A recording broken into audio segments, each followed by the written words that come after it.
out, follow them back out to the car, make a note of the kind of car they're driving, what they're wearing, their age, anything about them, how they pay, whether they use a credit card, everything they can observe about this person. And the whole goal of this, presumably, your grade is based on your ability to do this, capture maximum information, and not be observed or noticed by the person you're stalking. And in fact, not only was this a course assignment, but it was considered such an exemplary course assignment, such a great idea that it was actually on a website of great ideas for teaching marketing, so that other marketing professors could assign the same project to their own students. So these are the guys who are cranking out into the world to essentially ply their trade, which is spying on us. We train them to do it. Well, not we, but the marketing people do. And, you mentioned at the beginning I have an undergraduate degree in marketing. My degree is actually from the 1980s before it became a degree in surveillance. But that's really what it's boiled down to. Now let me fast forward to 2006. All right, so now I've got this long history of figuring out people who are doing this, working on it since 1999. And in just this year, just a couple months ago, my worst fears began to come true. I have been saying, shouting into the wilderness for years now, if you let these guys collect information on everything you buy, if you use your ATM card and your credit card for all your purchases, and you let these guys make a detailed database record of all of your purchases, it's going to come back, it's going to bite you, Big Brother is going to get a hold of that, and they're going to use it against you. Well, do you know about the NACE program, the National Animal Identification System program? Yeah, I do. I heard that they're going to do this with all the animals and farmers and... Well, it's awful, and it's worse than you've heard. Why don't you tell the listeners a little bit about it in case they haven't heard? Well, this is a plan, and it's already being implemented by the USDA, the United States Department of Agriculture, to number and tag with an implant, an RFID implant, every single domesticated animal in the United States. So every cow, every horse, every goat, every sheep, every lamb, every chicken, every duck, every goose, every domesticated food animal in the country, or animal that could be consumed as food. Now, not only do they plan to require everyone, even if you're just a member of the 4-H club and you're hatching, some chickens as an incubation project to teach your kids about chickens, I don't know. No matter what it is, you have to report to the federal government each animal's ID number, which has to be injected into their flesh in the form of a microchip. You have to tell them within, I believe it's 48 hours, every time an animal is born, every time an animal is slaughtered, every time an animal dies, every time an animal is moved onto or off of your property. And we're talking about an undertaking that is absolutely almost mind-boggling in scope. Every single food animal in the country. Not only that, but if you have one of these animals on your property, I live in rural New England, so a lot of people around here have chickens pecking in their backyard. In fact, the home that I live in, actually, one of the reasons we bought it was because it's zoned so that if we wanted to at some point, we could raise chickens. Well, if I had even one chicken on this property, I would be required to register my property with the federal government, and who would issue it a premises ID number, and would then take a geospatial satellite photograph of my property, delineating all of its and specifying where the animals are kept. I would also have to keep a log of everyone entering and leaving my property. Even if it's Thanksgiving dinner and I'm having the extended family over, I am required under these regulations, if I had a chicken, to take a log of every single person entering my home. And in fact, they're encouraging people to take photocopies of their driver's licenses. So my whole extended family now, the government can demand that at any time. The government can come onto my property and examine my animals to make sure that they're properly chipped and registered and that I've submitted all the right paperwork, and I've let the government know every time they went to the vet, every time, a chicken hatched out of the back. And for every violation, I could be fined $1,000 per animal per day. So if I've got 6 chickens and they all hatch and, I'm on vacation or I'm busy doing other things and I don't file my paperwork, we're talking thousands of dollars, $6,000 a day that I could be fined for violating those regulations. I know ultimately their purpose is to chip us, humans. Well, I think that's where they're going. What are they using for this excuse for the animals that people and that the farmers aren't even fighting this? I mean, what is that all about? The farmers are massively fighting this. What's happening is that the mainstream media is not telling you about how much the farmers are fighting it. That's the issue. And I agree with you. I think that this is a precursor to chipping people. But let me tie this back in with the supermarket cards. Celeste Bishop and Pat Showalter are two now dear friends of mine who are activists fighting against this in the state of Washington. They're both goat farmers. They have, a small flock of goats. And Celeste was telling me how she found out about this program. So Celeste is not really a farmer. She's got, I think, 1 or 2 goats and a couple of ducks and geese. And it's primarily, she's a grandmother, and when her grandkids come out to visit from the city, she wants to give them kind of that country experience. So she got a few animals and, kind of keeps her busy tending the animals. Well, she actually got in the mail an official document from the Washington State Department of Agriculture stating your premises ID number is X, and we want you to fill out all this detailed personal information and mail this back to us by a certain deadline. And she's a premises ID. What is that? So she calls up the Washington State officials, and she says, what do you mean premises ID? Oh, well, this is part of the new NACE, or National Animal Identification System, and you're required to register your farm. She said, well, how in the heck did you even know I had a farm? I don't have a farm. I just have a couple of animals. Well, get this. Do you know how they issued her that number? Wow. Here's what I've been saying for 7 years. They said to her, well, you must have bought feed at a feed store. That's how we found out. Oh, my. So these USDA officials, in the same way that those health officials were going back through or got permission to get all the records from the supermarket, these guys got all the records from the feed stores. All right, we're going to come right back, listeners. I have Katherine Albrecht on. I want to make sure my listeners know that you have the book out, Spy. Give us the title again, and then I'll get my listener or my caller on. Actually, we've got 2 books out. They're both about the same topic. One of them is for a secular audience, and the other one is for a Christian audience.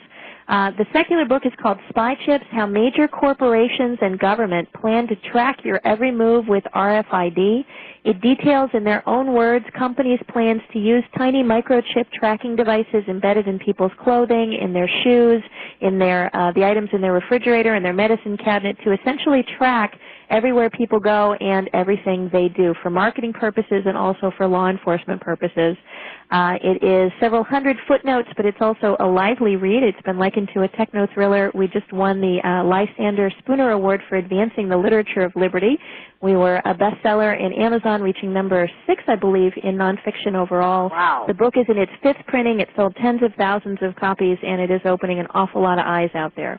And you can find that in any bookstore. You can order it from our website at spychips.com. You can find it at Barnes & Noble, Borders, any major bookstore. And the Christian book is called The Spychips Threat, so just add the word threat on there. Why Christians Should Resist RFID and Electronic Surveillance. And it's essentially the same information plus 2 extra chapters of interest to Christians that deal with biblical prophecy about the mark of the beast and how some are concerned that this technology could actually enable the fulfillment of that prophecy through implants and the retail surveillance technology that I've researched. Well, maybe you can get me a copy of that book so I can get you back on and talk about it. I'd love to. Absolutely. Yeah, we'll get you one right away. Caller, what's your first name, please, and where are you calling from? And I apologize for having to make you wait a little bit. Don't worry about it, Gianni. Hi, this is Ken Cox. Hi, Ken. How are you? I'm doing well. And, of course, I'm in Durham, North Carolina, and I was listening to the program this evening, and it's unbelievable the things that I'm hearing, but it's great information. And I wanted to ask Carolyn, Catherine,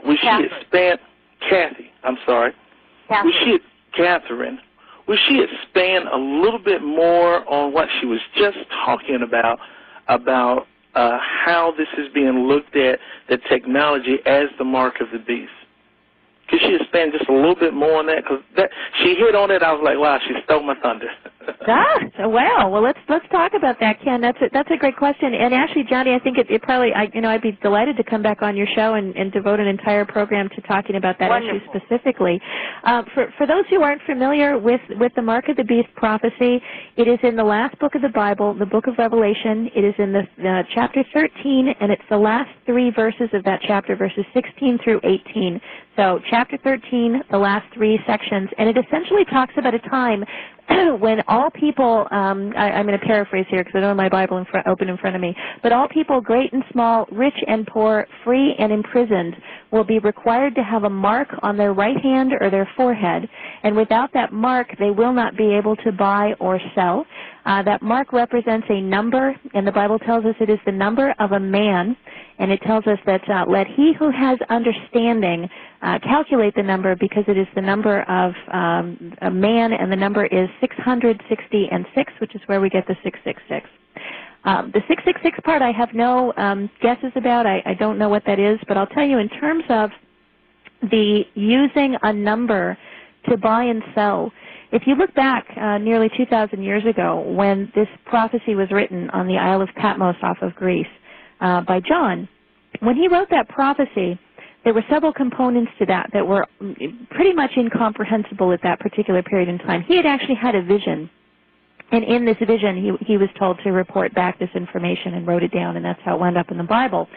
And in the vision must have been an incredible vision to him, because at that period in time, it was not possible for people to even identify the extent of the planet. I don't even think that they knew that there was a planet as a ball. I think they saw that it was sort of flat, and who knew where the end was. Mm-hmm. So the idea of identifying everyone on the Earth and then having a system not only that could identify everyone on Earth, but could also require them or somehow even enable them to make a payment through means of a mark or something in their hand or forehead must have been equally incomprehensible. And then the idea that you could somehow do payments based on numbers alone. I mean, think about it. Back then, they were exchanging, there were coins, but they were precious metals, and people did trades, and they would trade animals and rugs and other things.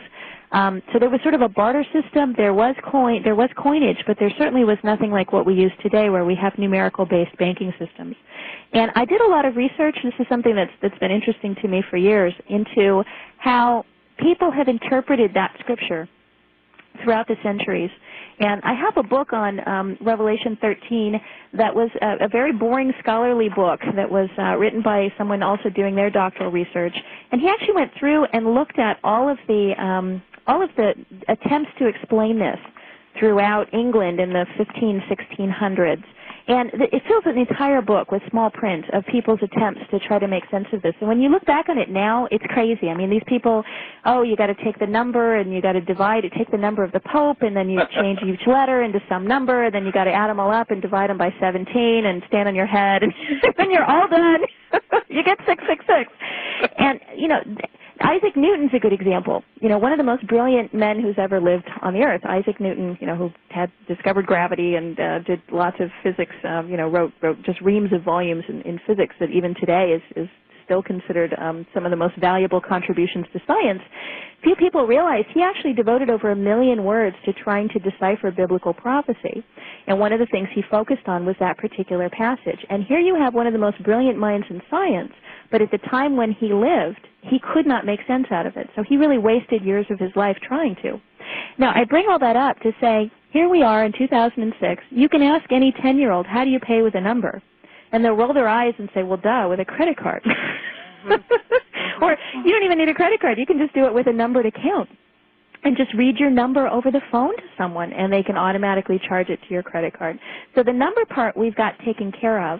And that's literally only been in the last, I'd say, 3 to 5 years that the technology to put together the system where every point of sale, every cash register was hooked up to the Internet, was capable of going into a system and verifying the identity and the payment ability of a particular individual based on a number anywhere on the globe. And when I say anywhere on the globe, there are lots of pieces that had to come together to make this happen. One of them is thanks to the supermarket card, which is why I've been so interested in this for so many years.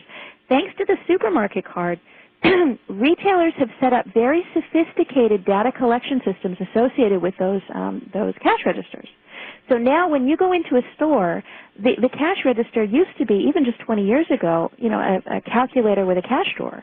Now it is a high-speed, ubiquitously networked computer terminal. that is hooked up via the internet, and in many cases wireless technology, satellite technology, to a centralized database. And when you make a purchase there and you scan your frequent shopper card, all of the system to identify you and record your purchases kicks into gear. Now, not only can you do that at your local, Safeway or Stop and Shop or your Kroger or Walmart, whatever, you can also do that now on the top of Mount Kilimanjaro.